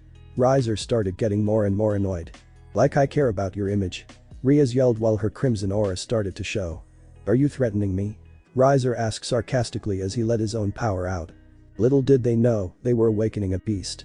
Rias and Riser kept verbally arguing while Grafia was helping Akeno prepare more tea. The arguing kept going on for a few more minutes until the beast lost his patience. "Who the hell keeps screaming? It sounds like a bunch of children. Now because of you I can't get back to sleep," Issei yelled while taking the manga off his face and sitting up on the couch and glaring at everyone in the room. Rias quickly shut, but Riser on the other hand, "And who the hell are you to interrupt the great Riser? Up until now you were fast asleep, so why don't you go back to sleep? Or would you like me to put you into an eternal sleep?" Riser asked mockingly. "Me? I would like to ask this pompous douchebag the same thing," Issei yelled back. "How dare you call me that? But no matter what, this shows how low of a level you are. How can anyone worthwhile not know me? I'm the third son of Phoenix clan Riser Phoenix," Riser yelled. "Ah, so that's why it smells like burned chicken in here?" Issei asked mockingly. At this everyone started to chuckle, making Riser even angrier. "Now will you tell me why everyone is arguing?" Issei asked, still mad. "In the kitchen." "Ah, they are still fighting," Grafia said. "I know, Grafia, are you sure there isn't a way to break the marriage contract?" Akeno asked, wanting to help her friend. "I'm afraid not. The only way is if Riser himself breaks it or if somebody fights him for it, but even then Riser has to agree to it," Grafia said sadly. Akeno immediately perked up at that. And then she heard Issei shout. "Oh, it seems Issei is awake," Akeno said a little more cheerfully. At the mention of Issei's name, Grafia immediately thought of the little boy she watched the stars with until he died. No, it can't be Grafia though. Back in the main room. "This is my fiancé. He cares nothing of his peerage or anyone under him and treats his woman like toys." Ria started with a voice full of disgust. "Okay, from the tone of your voice I'm guessing he's the reason you've been acting differently, and from what you just told me I don't blame you," Issei said in thought. "Riser, was it? I think you should cancel your engagement to Ria's, and that wasn't a request. That was a demand," Issei said, glaring at Riser. "And who are you to make that demand?" Riser said, not fazed in the least. Issei walked over to Riser and stood in front of him, towering over him. "I'm Issei Haidu. I suggest you don't bother me or my friends anymore," Issei said, still towering over Riser. "Oh? And why should I do that?" Riser asked sarcastically. "Because if you don't you may get yourself killed," Issei said, getting a little darker with every word. "Really? You think you can defeat me, the great Riser?" Then how about this? If you can defeat me, Rias can get out of the engagement. Hell. I'll even throw in my servants and estates. But if you lose, you will be forced to be my slave for the rest of your life. You will grovel before me. And watch me as I sleep with the girls in this room. Riser said as he flared his power again. Everyone started gasping for air except for Issei. Ah, I'll beat you and your whole peerage. Issei declared, getting more and more pissed off. I must ask of you two to discontinue this fight. Grafia asked Issei and Riser. Note. Issei's back is to Grafia, she still doesn't see his face. As she didn't see Riser falter, she flared her own power, which choked Riser and everyone else even more. She was so surprised to see the figure not affected by her power, she almost forgot to stop and almost made everyone faint. Issei Haidu, the match will be in 3 days. I'll get everything organized. All you have to do is show up, just don't chicken out now, Riser said as he stood up. That's ironic coming from the burned chicken, Issei said. Riser was about to go for Issei until he remembered Grafia, the strongest queen, was watching. Just be there in 3 days. I'll send somebody to give you the details. Riser announced as he got into a magic portal and teleported away. Issei, you didn't have to ask, Rias asked. No, I think I did. After what he said, I can't exactly rest easy knowing he would have control over your peerage and you. Plus I didn't like the guy, and after you told me about him I didn't like him even more. So it's a win-win situation. Issei stated bluntly. As Rias was about to speak up, she was quickly interrupted by Grafia. Ice. To say Grafia was shocked would be a huge understatement. As Issei looked over to who called his name, he saw Grafia and his eyes shot open. Fia? An equally shocked Issei asked. Ice. To say Grafia was shocked would be a huge understatement. As Issei looked over to who called his name, he saw Grafia and his eyes shot open. Fia? An equally shocked Issei asked. It can't be. I saw you die. Grafia exclaimed with tears forming in her eyes. I did, Issei said, still in complete shock. Then how are you alive? Grafia asked with tears streaming down her face. It seems somebody had different plans, Issei said, still in utter shock. That still doesn't explain how you're alive. Grafia barely said. That's because I was revived by being inside my sacred gear, Issei said. After a brief second of silence, Grafia walked towards Issei. As everyone feared for Issei as they didn't know what the strongest queen would do, they were quickly shocked once again when the strongest queen enveloped Issei into a hug. Huh? Issei said as he couldn't figure out what just happened. Just be quiet for a second, a crying Grafia said, still hugging Issei, in which he quickly returned the hug. A few minutes later. Roswis, Tiamat and Rainer just arrived at the Orc Clubroom after Issei told Rias to call them since he was a bit occupied. Alright, will you please explain how you know Grafia? Rias asked as she lost her patience. Yes, please tell, I was in the middle of something when you had such an urgent call. Roswis said. And I still need my answer on how your sacred gear can revive its host. Grafia calmed down but still clinging to Issei, which got most of the girls jealous. After explaining to Grafia about Skull. Wow, I had no idea. That explains why I couldn't find your body after. But where have you been in the past years? Grafia asked, still thinking about what Issei just told her. I can't tell you guys yet, Issei said. I guess that's okay for now, Grafia said, a bit disappointed with the answer. Okay now for you guys, Issei said as he looked at everybody else in the room. Yes please do, I'm tired of waiting, Roswa said as she lost her patience. Alright, as you all know the story of when I was revived by Skull, right? Issei said, to which everyone nodded yes. I left out the part before it when I was moments away from death. Grafia here and a few other devils were hunting down the stray devil that killed me. But when she saw me she felt extremely guilty. After I told her it wasn't her fault, I asked her if she could watch the stars with me, since that's what I was doing on the mountain in the first place. So she watched them with me until I, died. Issei finished explaining, which everyone nodded in understanding. As Issei finished, Roswis immediately thought about a certain color. Silver, why is that color popping out so much? Wait. No way. Roswis thought to herself. As everyone finally calmed down, Roswis yelled out of nowhere, excuse me Grafia. BS.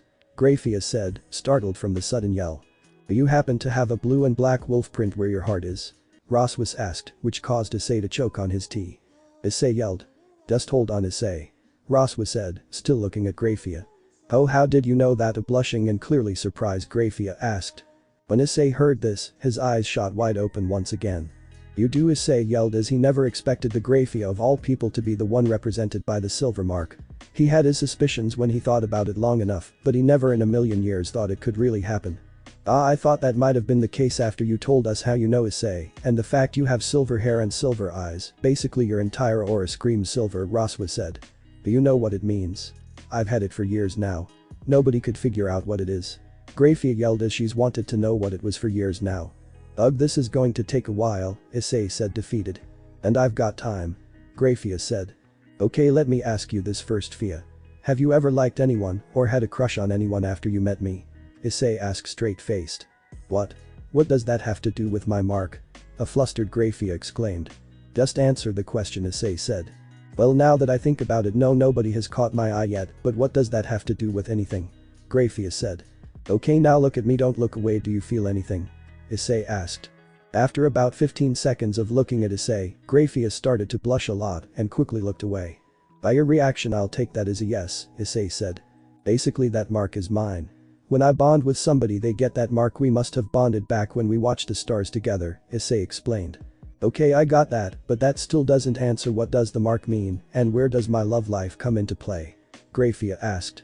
The mark means you're my mate, and it basically means you won't be attracted to anyone but me in a way. Also, it tells me if you're safe or in danger, Issei said. After Issei gave Grafia a few minutes to let all the information sink in. Well, are you mad? Issei asked, afraid of the answer. No, I'm not exactly mad, Grafia answered. What do you mean not exactly? Issei asked. I'm just surprised. I've always tried to figure out what it was, and I found out what it means, Grafia said. Sorry, it feels like I forced you into this, Issei exclaims with a downcast expression. Grafia saw this and quickly exclaimed. No. I'm not mad. And I allowed it to happen. What? You allowed it to happen? Issei quickly asked.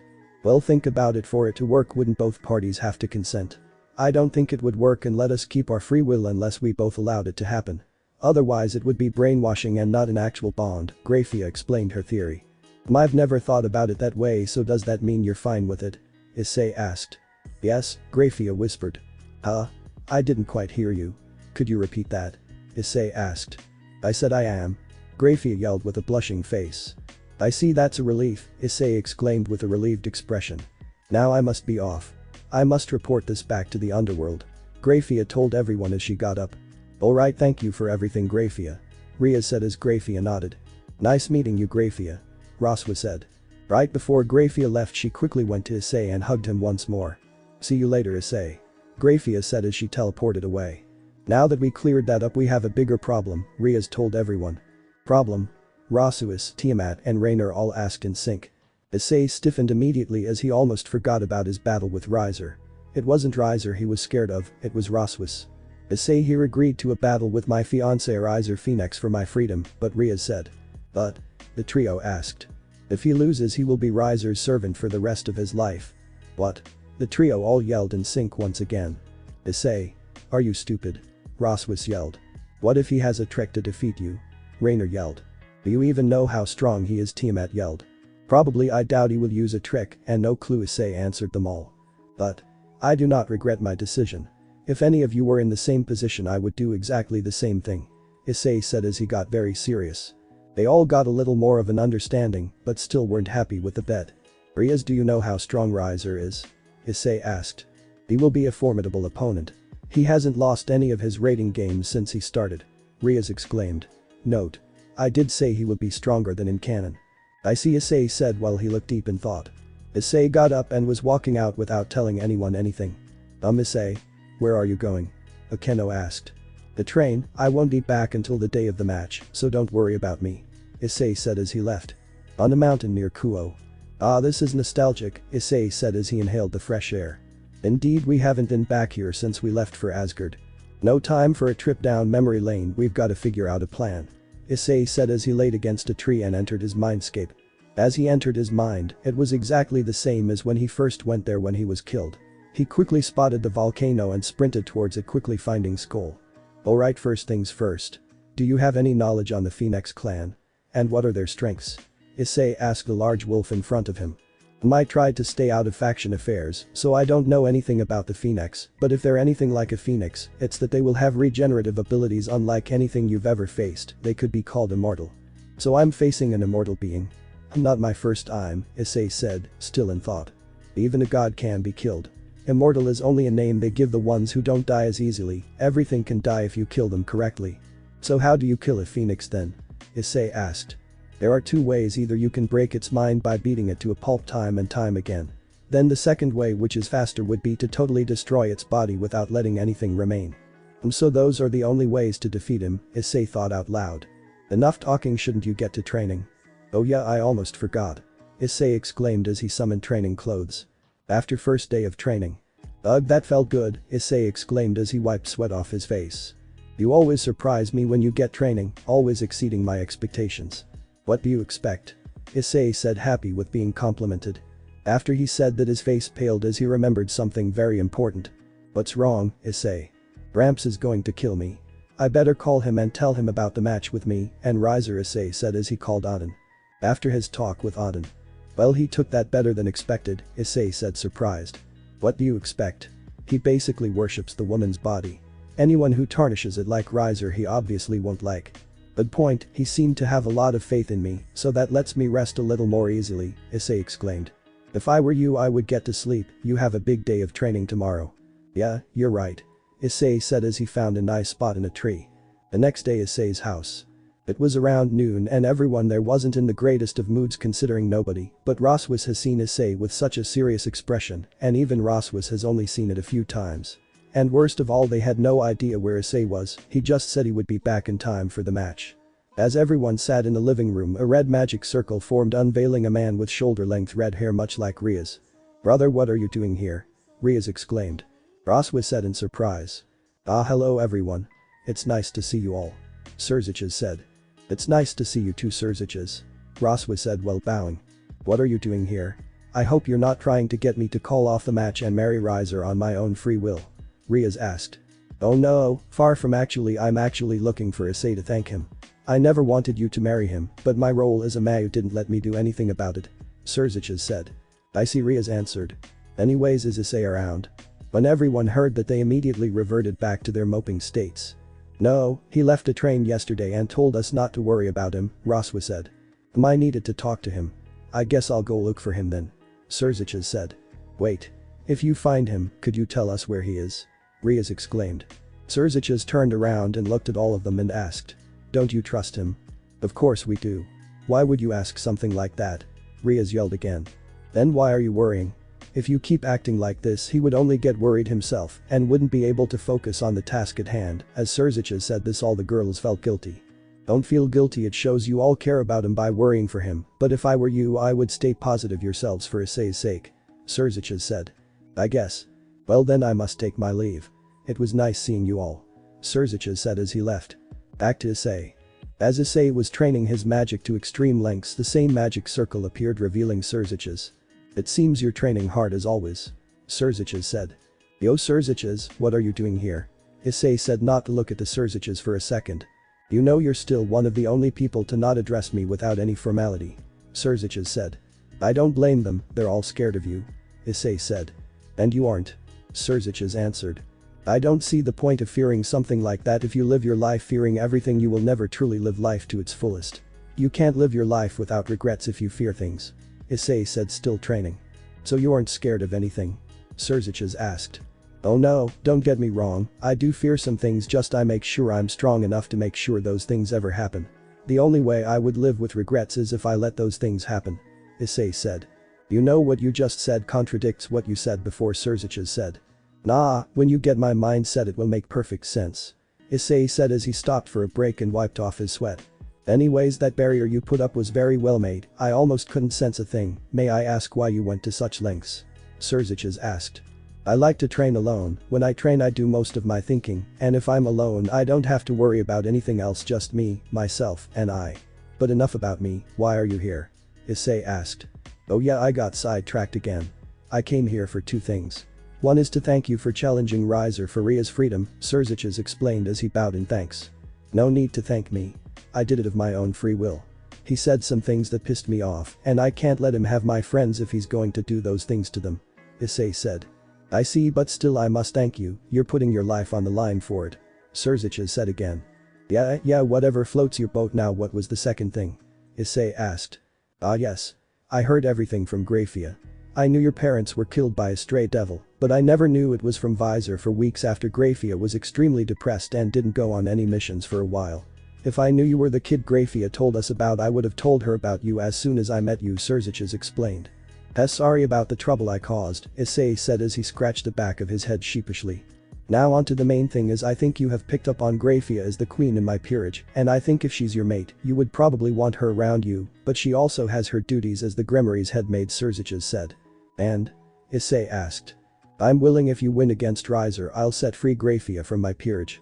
But there is still the head maid problem, so she would be Ria's personal maid, so nobody raises any eyebrows. So now if you didn't have enough motivation, this is another thing to motivate you. Successor explained. I'm flattered by the proposal, but I can't agree unless Grafia agrees. Issei answered. Oh, don't worry about that, I already made sure it was okay with her. Successor said. Really? Then I guess I'll have to take you up on that deal. Issei said. Now wait, you still have to win against Riser, otherwise you won't get anything and will be forced to servanthood yourself, and knowing you, you would die before you let somebody else control you. Successor said. Exactly, so if you would I have some training to do. Issei said as he went back to training. Well then, see you at the match, Issei. Successor said as he summoned a magic circle. Issei simply waved and got back to training. Day of the match. Everyone from the Orc and everyone from Issei's house were currently waiting in the Orc clubroom awaiting Issei's arrival. Ugh, this waiting is killing me, Rainer said. I know, right, Akeno agreed. Then all of a sudden a blue and black magic circle with a wolf head on it appeared, revealing Issei. But Issei wasn't his normal carefree. Issei was much more serious and in the zone. Finally you're here, Raswa said, relieved. Yeah, we almost thought you chickened out. Kiba said, trying to lighten the mood. No way I'm chickening out, let's leave that for the actual chickens. Issei said. A few moments of silence passed before Grafia entered via magic circle. It's good to see you all again. Grafia said with a slight bow. Now we must get to the arena, so if you all would. Grafia said as she signaled everyone to gather round. As they teleported away they found themselves in a hallway in the underworld. Now if you all would go to the viewing room, that would be much appreciated. I have to take Issei to the waiting room. Grafia explained. Before everyone left, all the girls hugged Issei and gave him some words of advice or just wishing him good luck or something of the sort, and Kiba gave Issei a man hug and wished him good luck. Everyone started walking away except Raswas, who didn't hug Issei yet. Huh, what wrong, Raswas? Issei asked. Oh, nothing, I just had to wait to wish you luck. Raswas explained as she started to walk towards Issei. Issei was quickly cut off as Raswas kissed Issei. Before Issei could respond, Raswas said good luck and walked away, leaving an awestruck Issei behind. Which didn't go well with Grafia as she was a bit jealous. They then walked to the waiting room awaiting the signal. A few minutes later. Issei, Haidu and Riser Phoenix and Peerage, please make your way to the arena. Issei and Grafia heard over the intercom in the waiting room. Well, this is it, wish me luck. Issei exclaimed, but Grafia stayed silent. She then got closer to Issei and kissed Issei, leaving him speechless once again. Can't let Raswas be the only one to kiss you now, can I? And with that she went to the viewing room, leaving a once again speechless Issei. Issei, now is not the time to think about that. I know. Issei said with a focused and serious face. As he got into the arena, it was like the arena all those years ago in the Great Rookie Tournament, but much bigger and even more packed full of people with a barrier surrounding the arena. As Issei walked in, somebody spoke over the intercom once again saying. This is a match between Riser Phoenix and Peerage versus Issei Haidu. If you are going to bet, I urge you to go and do that now. And today's match is being broadcasted everywhere. All the factions will see today's great match.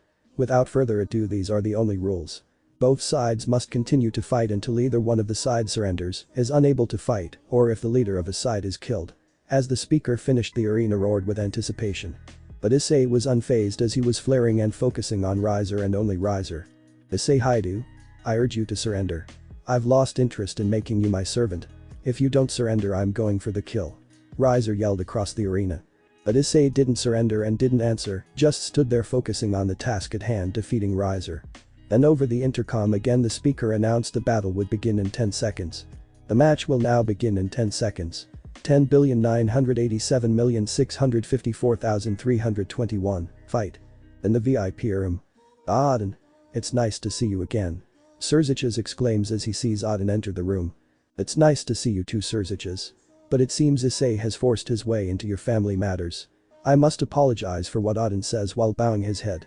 Oh no, please, no need to apologize. And between me and you, I'm quite happy Issei did what he did. I don't want my sister to marry that man. Successor whispered to Auden. From what Issei told me, I'm guessing you couldn't do anything about it as Mao. Auden asked. You guessed correctly, Successor said, disappointed he couldn't do anything about it. Ah, hello Lord Successor. Lord Auden. What a pleasure to see you today. A blonde-haired man said. I was just telling Lord Gremory here about how much this marriage would benefit our clans when Riser wins. The blonde-haired man exclaimed. Oh Lord Phoenix, I wouldn't be so sure if I were you, Successor said. Oh come on Lord Successor, with all due respect, do you really think this Issei character can defeat Riser and his peerage? The now called Lord Phoenix exclaimed. Oh, on the contrary Lord Phoenix, I wouldn't make assumptions if you don't know your opponent. Auden now said. Yes I know, I agree, let us see ourselves. Lord Phoenix said. Now I must excuse myself. I have some more business with some other clan leaders. Lord Phoenix said as he left.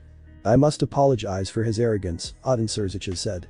It is fine, you know what they say, arrogance is weakness disguised as strength, Auden said as he looked down towards Issei. Back in the arena.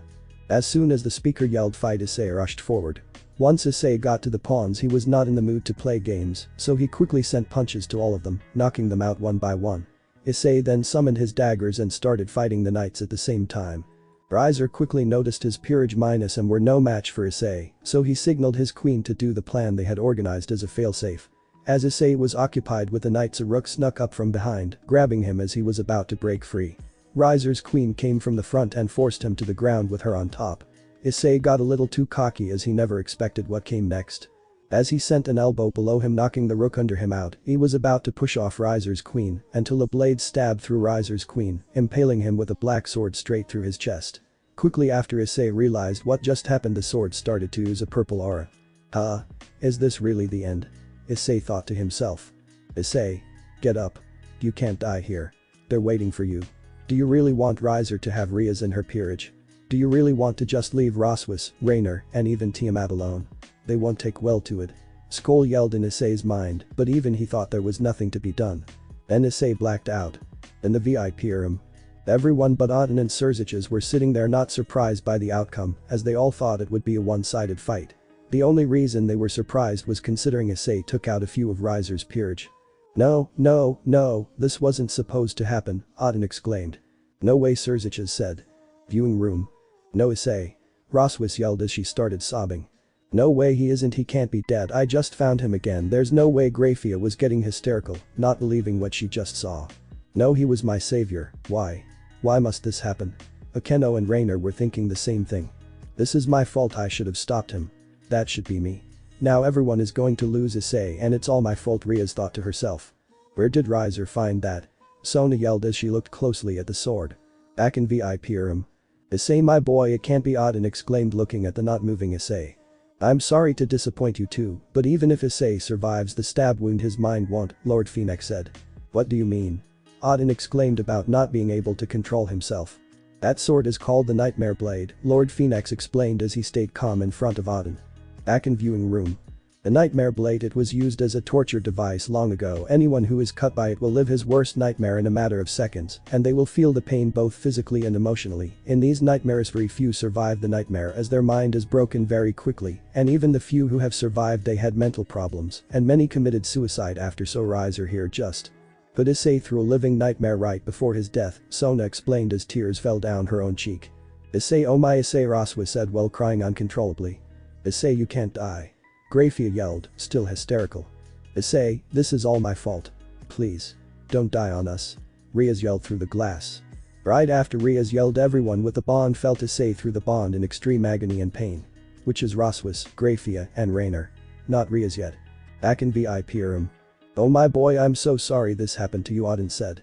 Where did Riser get such a weapon? Successor asked. He found it while doing an excavation in the human world. Lord Phoenix answered. As Successor was about to say something else, a very dark and eerie magic erupted from Issei. Which caused everyone to give full attention to Issei once again. In Issei's nightmare. As Issei woke up in his nightmare, he was in his own bed and thought to himself. Was that all a dream? As he was about to get up, the scene quickly changed again. It was when he was 7, right before his parents were slaughtered. The scenes played out just like it normally does, but after his parents were killed, they came back to life. Mom, Dad. Are you okay? Issei yelled. No, we aren't, Issei. You did this to us. If only you died. Then she would have spared us. They yelled in unison. What? Issei was heartbroken when he heard his own parents yell this. After he finished that he was impaled from behind by Visor and she said, "You should have died that night. You don't deserve to live." Then the scene changed again. This time it was in a large room with a huge bed. As he tried to move he quickly realized he was chained to the wall, not able to move. He kept trying to get free until he heard, "Help us, Issei. Please. We need you." All the girls he had close to him yelled. As he looked up he widened his eyes and his blood started to boil. It was Riser raping all of them. While Issei was chained back, Riser went one by one through them, all letting Issei see everything just to rub salt in his wounds. "Just think of Haidu. They will all bear my children. Whether they like it or not. And you can't do anything about it," Riser yelled. Issei started to pull harder and harder, eventually ripping the skin on his wrists and ankles where he was chained. As Riser taunted more and more, Issei eventually pulled hard enough to tear his hands and feet off. He then started to crawl like a rabid animal towards Riser, but as soon as he leaped to get Riser the scene changed again. This time it was in an office. Issei was in a wheelchair, his arms and feet weren't there. But in front of him were Successor and Odin with scowls on their faces. "I can't believe you, Issei. I trusted Roswis to you. And you go and let that happen," Odin yelled. "And I trusted you with my sister. And Grafia. And her peerage." Successor yelled, equally angry. No, I tried, I didn't mean for this to happen," Issei yelled. "It's too late, Issei," they both said with disgust in their voices as they left. And the scene changed again. This time it was outside Issei's house. "We're leaving, Issei. You don't deserve any of us. After what happened we figured out Riser's much better for us," the girls all said. "No, don't leave me alone again. Please," Issei begged with tears down his face. "Stop crying. You lost that right when you left us with Riser. Don't you think we cried? We cried for days and nights awaiting you. Then Riser showed us the truth. Now we love him. And only him," they all yelled. If Issei wasn't crushed before, he sure as hell was now. "No please," Issei said as they started to walk away. He started to chase them as he fell off his wheelchair and crawled and was about to catch up until he felt a blade against his throat. As he looked up he saw Kiba there. "Do not touch Riaz or any of them," Kiba yelled. "No, not you too," Issei said. And the scene changed once again. This time it was just black, no walls, no floor, just the void. All of a sudden everyone he ever cared for showed up in front of him. They all stood there until they all started to yell at Issei, saying things like, "This is all your fault. Why did you do this? We trusted you." Which broke Issei completely. He lost the will to live. As Issei broke, he didn't care much about anything anymore. He was heartbroken, betrayed, hurt in every way possible. Everyone he ever cared for just killed him emotionally. They all hate him, and it was all because of one person, Riser. Issei Skoll said in a very dark tone Issei has never heard before. "What do you want?" Issei answered, not caring anymore. "Get up. Make him pay. Don't let him leave until he feels your pain. He doesn't deserve life. Annihilate him. I will give you as much power as you need." Skoll said as his voice and aura got darker and more evil with every word. Issei started to laugh hysterically. "Ha, what do I have to lose? Nothing. So now. Make him feel your pain." Skoll yelled as he didn't know it was a nightmare either. Back in the real world arena. The very dark and eerie magic erupted from Issei. It was the same magic as usual, but Issei's emotions were mixed into it. After a few seconds went by in the magic eruption, Issei stood up and pulled out the sword. Soon after, the stab wound completely healed. At first everyone was in utter shock, but when they looked closer at Issei they noticed tears. Issei was crying. "The Hyperium. Issei. You're alive." Odin exclaimed with a relieved expression which was quickly filled with a concerned face as he saw the state Issei was in. "That's it. Impossible. He should be dead. He's a monster," Lord Phoenix exclaimed. "Everyone help with the barrier. Put all your power into it. We will need all the help we can get," Successor yelled, noticing Issei's change.